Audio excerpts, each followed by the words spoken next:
Welcome to incredible explain. कहानी शुरू होती है जीचैन से, एक अमीर, गुस्सैल और घमंडी बिजनेसमैन। उसकी दादी चाहती है कि वो जल्द शादी करे, वरना अपनी वसीयत बदल देंगी। लेकिन जीचैन को शादी से चिढ़ है। उधर एक चालाक लड़की लिन शिन यू रूही जीचैन से शादी करने का प्लान बनाती है ताकि उसे पैसे और लाइफस्टाइल मिल जाए। लेकिन जब शादी का दिन करीब आता है, वो डरकर भाग जाती है। अब परिवार की इज्जत बचाने के लिए उसकी सीधी सादी जुड़वा बहन लिन शिन यी सुहाना को उसकी जगह भेजा जाता है जीचैन से शादी करने के लिए। जीचैन को लगता है कि ये वही लड़की है और मजबूरी में एक कॉन्ट्रैक्ट साइन होता है, 6 महीने की नकली शादी। शादी के बाद जीचैन और शिन यी एक ही घर में रहने लगते हैं, लेकिन जीचैन का बर्ताव बहुत सख्त होता है। वो हर वक्त ताने मारता है और शिन यी को नीचा दिखाने की कोशिश करता है।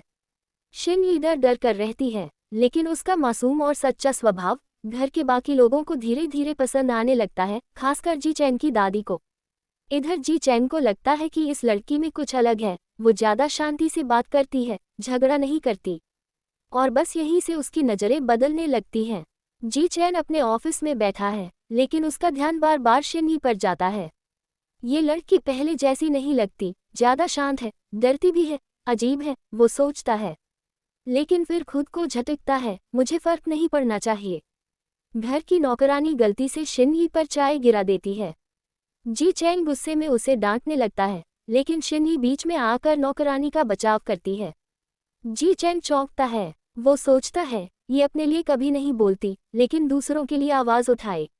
शिन यी को मार्केट में अपनी पुरानी कॉलेज फ्रेंड मिलती है। वो जीचैन के बारे में पूछती है और वो झूठी मुस्कान से कहती है, हम ठीक हैं, पर उसकी आंखों में एक खालीपन होता है। उसे समझ नहीं आता कि ये रिश्ता निभाना है या सहना। रात को जीचैन घर आता है और देखता है कि शिन यी किचन में उसके लिए खाना बना रही है, बिना किसी आदेश के। तुमने क्यों बनाया? वो पूछता है। ताकि भूखे मत रहो, वो जवाब देती है। जीचैन पहली बार कुछ नहीं कहता, बस उसकी ओर देखता रहता है। दिल के किसी कोने में कुछ हलचल सी होती है। जीचैन की दादी दोनों को एक ट्रिप पर भेजने का प्लान बनाती है ताकि वो एक दूसरे के करीब आएं। दादी मुस्कुराकर कहती हैं, प्यार जब दिखावा नहीं होता तब असली होता है। जीचैन और शिन यी को उसकी दादी एक बिजनेस ट्रिप पर भेजती है, पर असल में दादी का प्लान है, इन दोनों को अकेला छोड़ो, शायद कुछ जादू हो जाए। जीचैन गाड़ी चला रहा है और शिन यी चुपचाप खिड़की से बाहर देख रही है। जीचैन ताना मारता है, इतनी चुप क्यों हो? नकली बीवी का किरदार निभाना थकाऊ लग रहा है। शिन यी जवाब देती है, कम बोलना हर बार गलती नहीं होता। जीचैन एक पल के लिए चुप हो जाता है। उसके चेहरे पर हल्की मुस्कान आ जाती है। जब दोनों होटल पहुंचते हैं, रिसेप्शनिस्ट कहती है, सॉरी सर, सिर्फ एक कमरा बचा है। जीचैन गुस्से में, क्या? शिन यी धीरे से कहती है, मैं सोफे पर सो जाऊंगी। जीचैन हैरान होता है, किसी भी हालात में शिकायत नहीं करती ये लड़की। रात को अचानक बारिश और बिजली गिरती है। शिन यी डर जाती है। जीचैन देखता है कि वो कांप रही है। तुम डरी हुई हो? वो पूछता है। वो सिर हिलाती है, बचपन से डरती हूँ, तेज आवाज से। जीचैन बिना कुछ कहे पास आकर उसे एक कंबल देता है और कहता है, यहाँ बैठो, मैं हूँ ना। वो पहली बार उसे अपने पास आने देता है। शिन यी थोड़ी देर के लिए सुकून महसूस करती है। जीचैन उसे चुपचाप सोते हुए देखता है और सोचता है, तुम जैसी हो, मैं जानता हूँ तुम वही नहीं हो जो पहले मिली थी, लेकिन तुम झूठ नहीं लगती। शिन यी जीचैन के लिए कुछ खास करेगी और जीचैन उसे देखकर खुद को रोक नहीं पाएगा। क्या पहली बार कोई प्यार भरी जलन आने वाली है? जीचैन को एक बड़ी कंपनी के पार्टी इनविटेशन मिलता है, जहां सभी बिजनेस टाइकून्स आने वाले हैं। दादी कहती हैं, शिन यी को साथ ले जाना, बीवी है तुम्हारी। जीचैन पहले इनकार करता है, लेकिन फिर मान जाता है। ठीक है, लेकिन तैयार हो जाना, मजाक मत बनवाना। शिन यी चुपचाप सिर हिला देती है। पार्टी वाली रात, जब शिन यी कमरे से बाहर निकलती है, जीचैन उसे देखकर सच में चौंक जाता है। सामने खड़ी थी वही लड़की, पर आज एक खूबसूरत, कॉन्फिडेंट रूप में। लाल ड्रेस, हल्का मेकअप और आंखों में चमक। जीचैन की आंखें उसी पर टिक जाती हैं। ये तुम हो? वो धीमे से बोलता है। शिन यी मुस्कुराती है, हाँ, लेकिन सिर्फ आज के लिए। पार्टी में सभी लोग शिन यी की तारीफ कर रहे होते हैं।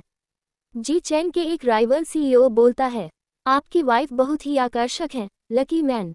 जीचैन का चेहरा कस जाता है। अपनी नजरें संभालो, वो सिर्फ मेरी है। उसके अंदर से आवाज आती है, लेकिन जुबान पर नहीं लाता। एक स्लो डांस चालू होता है। सब लोग अपने पार्टनर के साथ डांस कर रहे हैं। शिन ही खुद को पीछे खड़ी रखती है, लेकिन जी चैन उसकी ओर हाथ बढ़ाता है। आओ, कम से कम दिखावे में तो साथ चलो। दोनों डांस करते हैं, लेकिन उस नज़दीकी में कुछ बदल रहा था। जी चैन का दिल बहुत तेज धड़क रहा था, और शिन ही की नजरें उस पर ही रुकी थीं। रात को घर लौटते समय जी चैन कार में कहता है, आज तुमने बहुत अच्छा किया। शिन ही चौंकती है, ये तारीफ थी। वो सिर घुमाकर खिड़की की ओर देखता है। बहुत ज्यादा मत सोचो, बस जता रहा था कि तुम इतनी भी बुरी नहीं हो। शिन ही मंद मुस्कान देती है, और आप उतने सख्त भी नहीं हैं जितना दिखाते हो। शिन ही जी चैन के पुराने ऑफिस रूम में एक फोटो देखती है, जिसमें जी चैन किसी लड़की के साथ मुस्कुरा रहा होता है। वो सोचती है, ये कौन है? क्या जी चैन का कभी कोई प्यार था? तभी जी चैन पीछे आकर कहता है, वो सिर्फ अतीत था, अब कोई मायने नहीं रखता। लेकिन उसकी आंखों में एक अधूरी कहानी छुपी थी। शिन ही एक दिन अपने कॉलेज फ्रेंड जोर्जी से मिलती है, जो अब एक फैशन ब्रांड का सीईओ बन चुका है। जोशी शिन ही से बहुत फ्रेंडली होता है। तुम अब भी वैसी ही हो, सीधी, सच्ची और प्यारी। जी चैन जब उन्हें साथ देखता है तो गुस्से में फाइल पटक देता है। अब बीवी बनने के बाद भी पुराने दोस्त जरूरी हैं क्या? शिन ही चौंकती है, आपको क्या फर्क पड़ता है? हमारी शादी तो नकली है ना? जी चैन कुछ नहीं कह पाता, क्योंकि अब उसे वाकई फर्क पड़ने लगा था। घर लौटते समय जी चैन चुप रहता है। शिन ही पूछती है, आप मुझसे नाराज हैं? जी चैन झुंझलाकर कहता है, तुम्हें क्या जरूरत थी उससे मिलने की? मुझे अच्छा नहीं लगा। शिन ही भी तेज आवाज में बोलती है, मैं आपकी प्रॉपर्टी नहीं हूँ। दोनों के बीच सन्नाटा छा जाता है। जी चैन गाड़ी रोक देता है, धीरे से बोलता है, काश तुम जान पाती कि तुम अब सिर्फ नाम की बीवी नहीं हो। उस रात दोनों एक दूसरे से दूर रहते हैं। शिन ही अपनी डायरी में लिखती है, अगर ये सब दिखावा है तो मेरे दिल को क्यों चोट लगती है। और जी चैन बालकनी पर खड़ा होकर आसमान की ओर देखता है। मैं क्यों चाहता हूँ कि ये शादी असली बन जाए।